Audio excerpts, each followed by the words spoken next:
Hello students. तो आज pharmaceutics में स्टरलाइजेशन एंड एसेप्टिक टेक्निक का जो है नेक्स्ट टॉपिक हम कंटिन्यू करते हैं। जो फर्स्ट लेक्चर था इसका, फर्स्ट लेक्चर में हमने जस्ट थोड़ी जनरल डिस्कशन की थी कि स्टरलाइजेशन क्या है, why we need the sterilization, what is the difference between sterilization and other basic terms, and what is the difference between the sterilization and the disinfectants। तो आज जो हम डिस्कस करेंगे, हमारे डिस्कशन का टॉपिक होगा कि कुछ बेसिक टर्म्स की, जैसे थर्मल डेथ टाइम है, thermal resistance of micro organism है, या death rate of micro organism है, डेसिमल रिडक्शन टाइम है, या which factors which are necessary to select the suitable process for the sterilization. जैसे मैंने आपको पहले भी लास्ट लेक्चर में बताया था कि जो स्टरलाइजेशन है उसमें physical method, mechanical method, chemical method, हम किसी भी मेथड से या गैसियस स्टरलाइजेशन कर सकते हैं। लेकिन ऐसा नहीं है कि कोई भी मेथड, जैसे कि ड्राइंग मेथड है, मैं किसी भी फार्मास्यूटिकल के ऊपर या किसी भी मटेरियल के ऊपर अप्लाई कर सकती हूँ। इसी तरह से हर एक की कुछ ना कुछ अलग कंडीशंस हैं, टर्म्स एंड कंडीशंस हैं। तो अब हमारे सामने जो क्वेश्चन ये रेज होता है कि अगर हमारे सामने इतनी सारी स्टरलाइजेशन की प्रोसेसेस हैं, तो हमें अगर एक सूटेबल स्टरलाइजेशन टेक्निक को फाइंड आउट करना है तो उसको हम कैसे फाइंड आउट करेंगे, कौन से फैक्टर उस स्टरलाइजेशन टेक्निक को फाइंड आउट करने में कि which sterilization technique is suitable will be considered. तो इसके लिए कुछ टर्म्स हैं जो हम डिस्कस करेंगे। First term is the thermal resistance of the micro organisms. Thermal resistance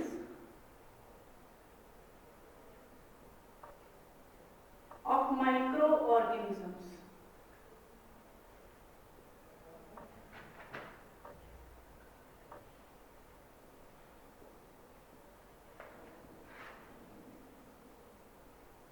thermal resistance का क्या मीनिंग है? थर्मल वर्ड है, थर्मल का मतलब हो गया कि जहां हमारे पास टेम्परेचर से रिलेटेड वर्ड आ जाए, कि thermal resistance of micro organism. क्योंकि जो मोस्टली जो स्टरलाइजेशन की टेक्निक है उनके अंदर हम हीट भी एक सोर्स है मेनली, जिसके थ्रू हम माइक्रोब्स को किल करते हैं।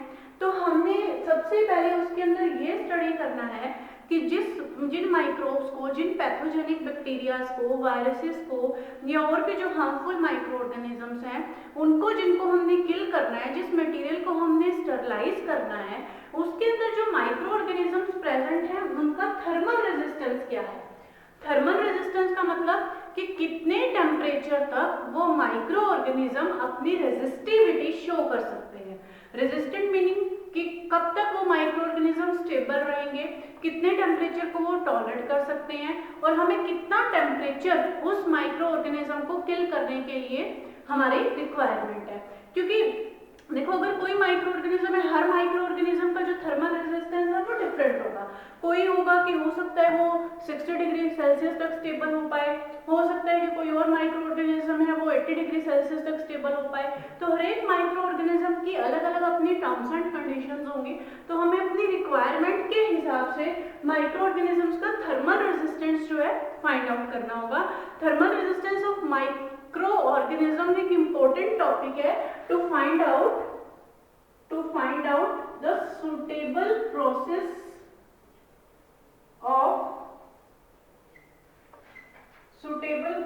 Of sterilization. कि स्टरलाइजेशन की सुटेबल प्रोसेस कौन सी है। स्टरलाइजेशन मैं यहाँ शॉर्ट फॉर्म में लिख रही हूँ। अब जो थर्मल रेजिस्टेंस है, थर्मल रेजिस्टेंस के अंदर आगे 2-3 टर्म्स और हैं जिनको हम डिस्क्राइब करेंगे। First one is the thermal death time. Thermal death time.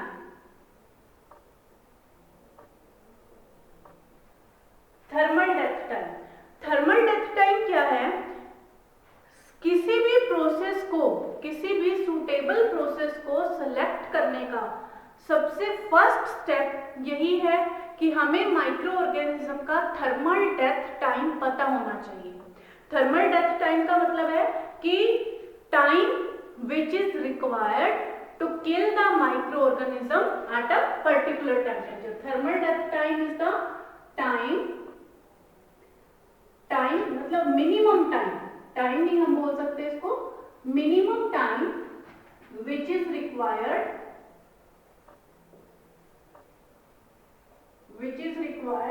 to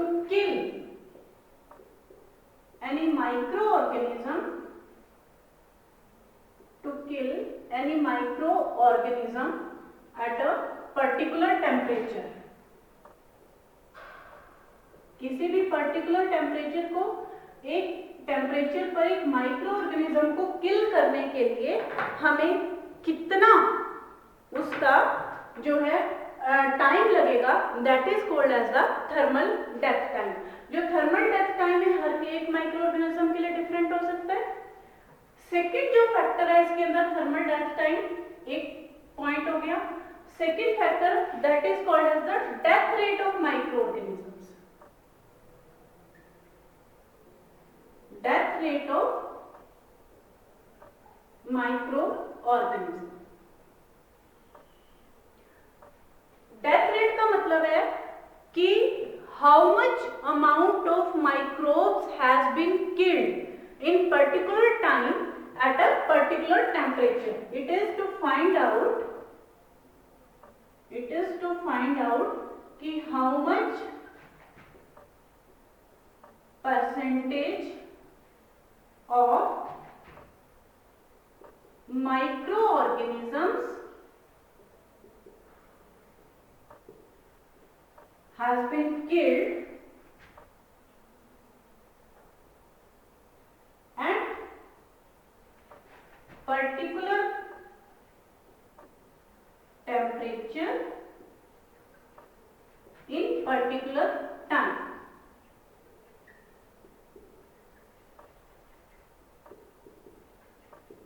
पहला फैक्टर था जिसके अंदर हमने डिस्कस किया कि थर्मल डेथ टाइम, कि कितना टाइम हमें लगेगा किसी पर्टिकुलर टेम्परेचर पे किसी माइक्रोब को किल करने के लिए। दूसरा हो गया कि हमें कितनी परसेंटेज उस माइक्रो ऑर्गेनिज्म की किल होती है किसी पर्टिकुलर टेम्परेचर और पर्टिकुलर टाइम पे। दो ही फैक्टर हमने पर्टिकुलर उसमें फिक्स किए हैं, temperature as well as time. तो इस केस में हम क्या करते हैं, एक ग्राफ प्लॉट करेंगे, log of survival versus time. उससे हम क्या फाइंड आउट करेंगे, उससे उसको एक्स्ट्रापोलेट करके एक एक्सिस पे तो हम सर्वाइवल कि कितने माइक्रो ऑर्गेनिजम्स हमारे सर्वाइव कर रहे हैं, यहाँ log of survival ले लेंगे, और यहाँ हम ले लेंगे इसके अंदर टाइम कि कितने टाइम के बाद कितने माइक्रो ऑर्गेनिजम्स हमारे सर्वाइव करते हैं। उसके बेस पे हम माइक्रो ऑर्गेनिजम्स का डेथ रेट फाइंड आउट कर लेंगे। थर्ड जो इंपॉर्टेंट टर्म है इसके अंदर, that is the decimal reduction time. Decimal reduction time, decimal reduction time. अभी डेसिमल रिडक्शन टाइम क्या है? Decimal reduction time is the amount of dose. Decimal reduction time is the amount of dose and time required to kill 90% of microorganisms.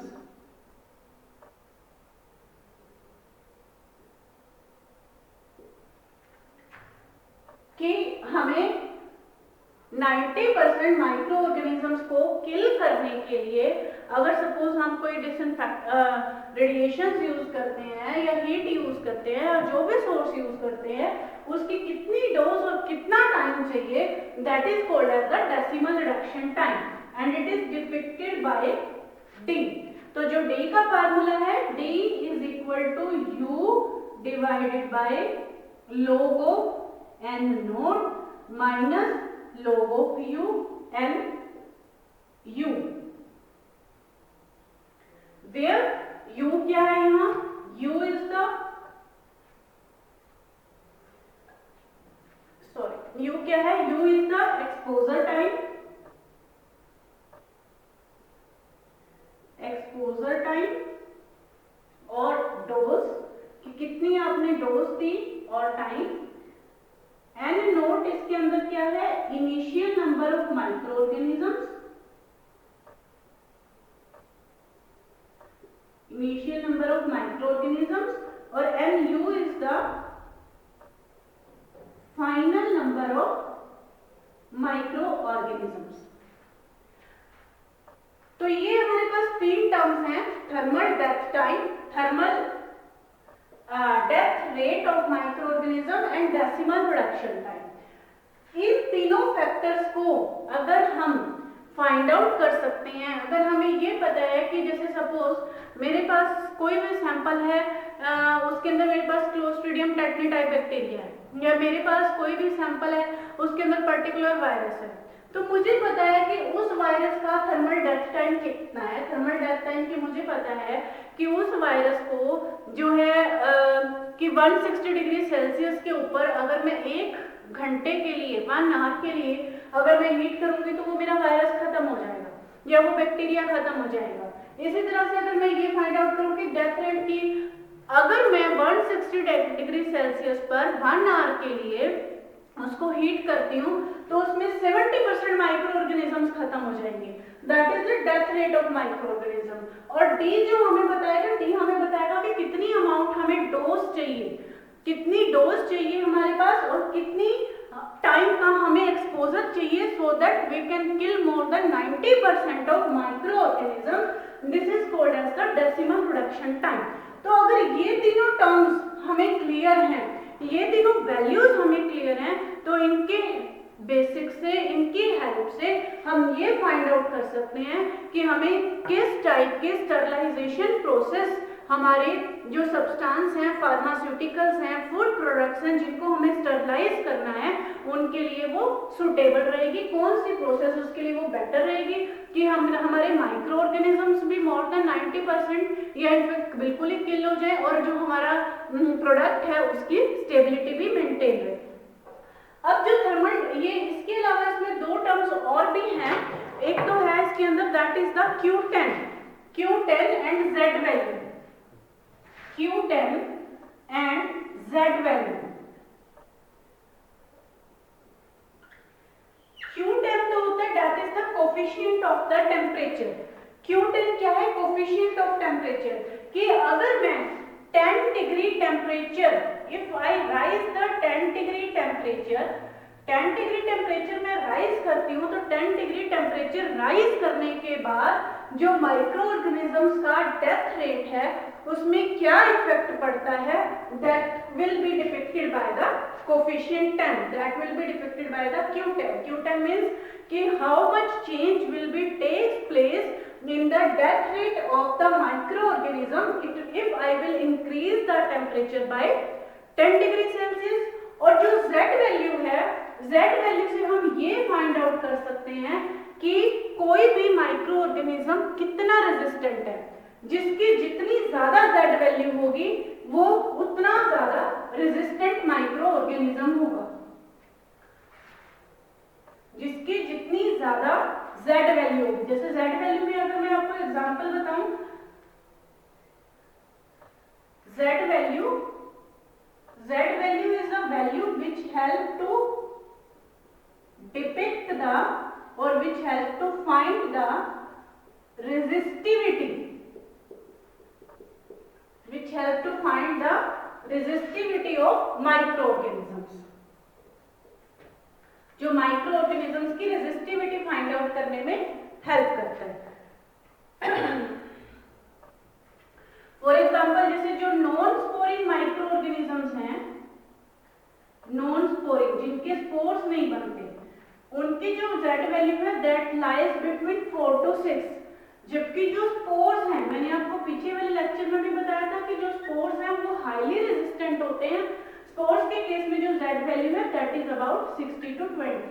तो ये कुछ coefficients हैं जिनकी help से हम अपने सुटेबल स्टरलाइजेशन प्रोसेस को सिलेक्ट कर सकते हैं। चलिए अब आगे हम कंटिन्यू करेंगे different types of sterilization processes.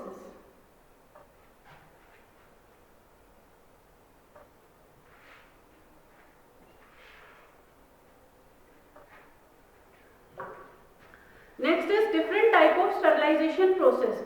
अब आज के जो इस लेक्चर में मैं आपको सिर्फ स्टरलाइजेशन प्रोसेस के डिफरेंट टाइप्स का एक फ्लो चार्ट बनवाऊंगी, जो मैंने अभी तक बार बार रिपीट करती आ रही हूँ कि जो स्टरलाइजेशन प्रोसेस है वो 3 तरह से होती है, physical method, mechanical method and chemical method. उसका प्रॉपर एक फ्लो चार्ट बनाएंगे।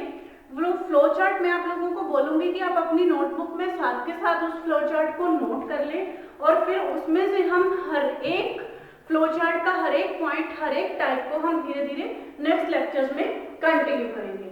Now what are the types of the sterilization? Types of sterilization.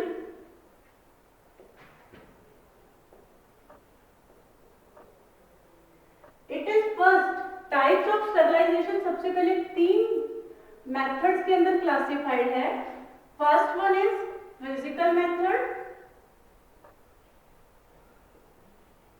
जिसके अंदर हम किसी भी तरह के कोई केमिकल्स नहीं यूज करते, that is the physical methods. Second one is chemical method, and third one is mechanical methods, that is mechanical methods। इसका प्रॉपर एक फ्लो चार्ट इसमें ड्रॉ कर लें अपनी नोटबुक के अंदर। आप लोगों ने जो अभी तक है सिर्फ moist heat sterilization, dry heat sterilization, यही 2-3 बेसिक्स है, या रेडिएशन स्टरलाइजेशन, या ये 2-3 बेसिक मेथड पढ़े होंगे। लेकिन स्टरलाइजेशन के बहुत से मेथड है ना आपके सिलेबस में। Moist heat, dry heat sterilization, radiation, ये मोस्टली थोड़ा वास्ट टॉपिक है, लेकिन मतलब हम डिस्कस हर एक मेथड के बारे में करेंगे कि ये मेथड्स होते क्या हैं। सबसे पहले फिजिकल मेथड। फिजिकल मेथड आगे 3 मेथड्स के अंदर फर्दर क्लासिफाइड है। First is dry heat sterilization, dry heat sterilization. Second one is moist heat sterilization, moist heat sterilization, and third one is radiation। Sterilization का ये मैंने शॉर्ट फॉर्म यूज किया है, don't confuse with it. Third one is radiation. सबसे पहले है dry heat sterilization. Dry heat इसमें नाम से ही क्लियर है कि जो हम इसमें हीट यूज कर रहे हैं, लेकिन किसी तरह की स्टीम नहीं यूज कर रहे, किसी तरह का मॉइस्चर यूज नहीं करते, that is called as the dry heat sterilization. तो ड्राई हीट स्टरलाइजेशन के अंदर जो मेथड है that is the flaming method, flaming and hot air oven method और आईआर रेडिएशन मेथड। ये रेडिएशन के अंदर भी आ जाता है और ये मेथड हमारा ड्राई हीट स्टरलाइजेशन में भी आ जाता है, क्योंकि इस मेथड के अंदर क्या होता है कि रेडिएशंस भी पैदा मतलब यूज होती हैं और हीट भी यूज होती है। नेक्स्ट जो है हमारा इसके अंदर है moist heat sterilization. Moist heat sterilization के अंदर है ऑटोक्लेविंग, जो मोस्ट कॉमनली यूज किया जाता है, टिंडलाइजेशन,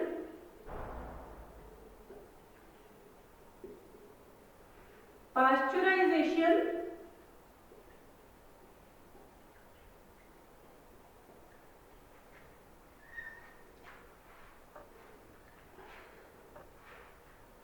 heating with bactericide,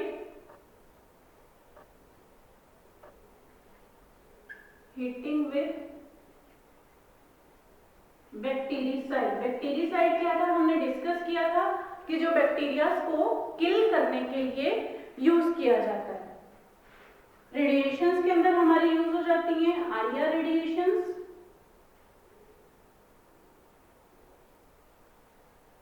gamma radiations, UV radiations and other high energy radiations. High high energy radiation. तो ये थे हमारे सारे फिजिकल मेथड्स। ये जस्ट मैंने इस चार्ट के अंदर नाम लिखे हैं कि 3 तरह से है, dry heat sterilization, moist heat sterilization and radiations. Dry heat sterilization के अंदर जो है सबसे पहले है वो flaming, hot air oven and IR radiations. Moist heat sterilization में आ जाएंगे हमारे autoclaving, tyndallization, pasteurization, heating with bactericide. And radiation के अंदर हमारे पास आ जाएंगे IR radiations, gamma, ultraviolet radiations और हाई एनर्जी रेडिएशंस। ये सारे जो इतने सारे फिजिकल मेथड्स हैं जो जनरली स्टरलाइजेशन के थ्रू यूज किए जाते हैं। इसके बाद है केमिकल्स मेथड। केमिकल मेथड्स के अंदर है बाय यूजिंग केमिकल्स यूज करके भी आप स्टरलाइज कर सकते हैं, और by gaseous sterilization. Gaseous sterilization को भी हम केमिकल मेथड के अंदर ही कंसीडर कर लेते हैं।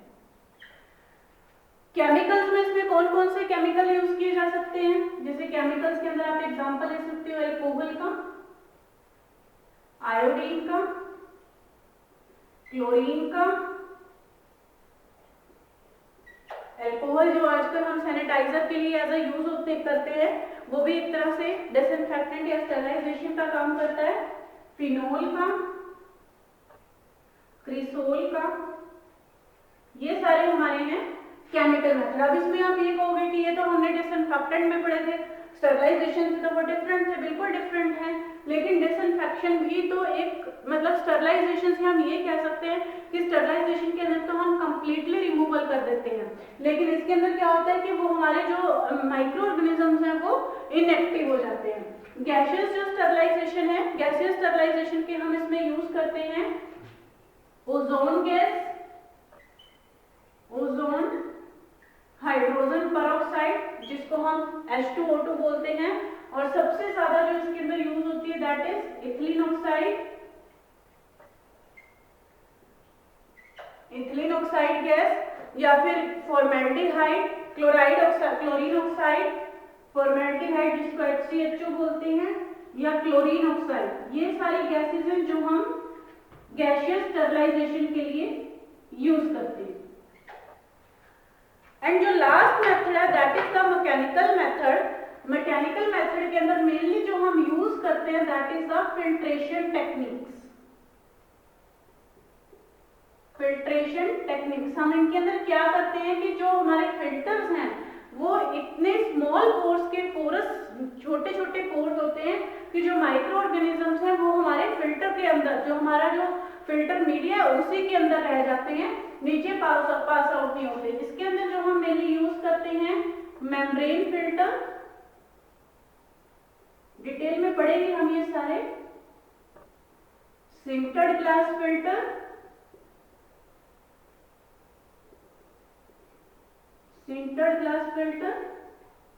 sintered glass filter, membrane filter, and filtration with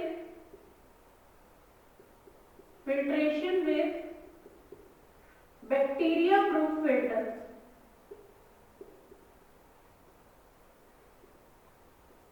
bacteria proof filters.